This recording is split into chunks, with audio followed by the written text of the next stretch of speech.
دوسری فصل نزول قرآن میں نزول قرآن میں دو طریقہ استعمال کیا گیا، بذریعہ قاصد کہ جبرائیل آ کر سناتی، اور کبھی بغیر جبرائیل کی ڈائریکٹ حضور علیہ السلام پر قرآن کی آیات اترتی، جیسا کہ سورہ بقرہ کی آخری آیتیں حضور علیہ السلام کو معراج کی رات عطا کی گئی۔ مدعے کی بات یاد رکھی کہ اللہ تبارک و تعالیٰ کبھی کسی غیر نبی سے کلام نہیں فرماتا۔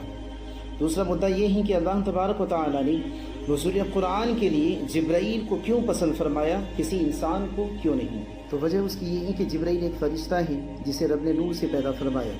اس کے علاوہ بھی اور فرشتے ہیں جو الگ الگ کام پر معمور ہیں، کوئی فرشتہ کعبے کے طواف پر، تو کوئی بارش پر، تو کوئی روح قبض کرنے پر۔ اللہ تبارک و تعالیٰ نے کسی بھی فرشتہ کو بغیر حکمت کے پیدا نہیں فرمایا۔ فرشتوں کو پیدا فرمانے میں اللہ تبارک و تعالیٰ کی ہزار حکمتیں ہیں۔ اسی طرح جبرائیل کو قاصد بنا کر بذریعہ قاصد قرآن کا نزول حضور علیہ السلام پر کیا گیا۔ تو جبرائیل قرآنی آیات کے لانے والے کام پر معمول ہیں۔ جبرائیل قاصد کا قرآنی آیات لانے پر رب تبارک و تعالیٰ کی موجودگی کا ظہور ہوتا ہے، یعنی یہاں اشارہ یہ ہوتا ہے کہ کوئی تو ہے جو کائنات کو ہینڈل کرتا ہے۔ اور اگر اس کی جگہ کوئی انسان آیتیں پڑھ کر سناتا تو لوگ قرآن پر شک کرتے، رب کا کلام نہیں بلکہ انسان کا کلام سمجھتے اور اسے نبی کا استاذ بتاتے۔ استغفر اللہ، جیسے کچھ لوگوں کا نظریہ ہے کہ جبرائیل نبی کے استاذ ہیں۔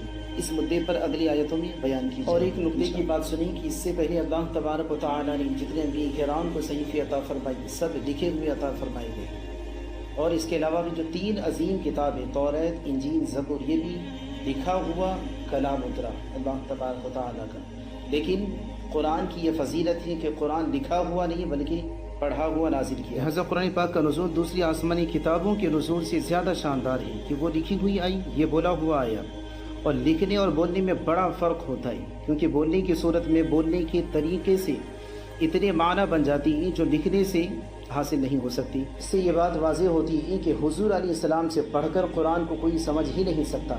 قرآن کریم لا محدود علم کی کتاب ہے، اس کی کوئی حد نہیں۔ مفسر قرآن صدر اللہ فاضل حضرت علامہ سید نعیم الدین مراد آبادی رحمۃ اللہ تعالی علیہ نے تفسیر نعیمی میں ایک واقعہ ذکر فرمایا، اور فرماتے ہیں کہ ایک شخص نے کہا تھا کہ حضرت ابراہیم علیہ السلام نے تاروں کے بارے میں فرمایا، ھذا ربی، یہ میرا رب ہے، اور یہ شرک ہیں، انبیاء کرام شرک سے معصوم ہوتے ہیں۔ تو حضرت ابراہیم علیہ السلام نے ایسا کیوں فرمایا؟ میں نے ان سے کہا، حضرت موصوف فرماتے ہیں کہ ہم کو یہ جملہ لکھا ہوا ملا، اس لیے ہم ان کے سمجھنے میں غلطی کر سکتے ہیں۔ ممکن ہے کہ انہوں نے اس کو اس طرح بولا ہوں کہ جس سے انکار یا سوال کے معنی پیدا ہو گئی ہوں، تو حقیقت میں یہ کلام ان چیزوں کی ربوبیت کے انکار کے لیے ہو۔ غرض کے بولنے اور لکھنے میں بڑا فرق ہوتا ہے۔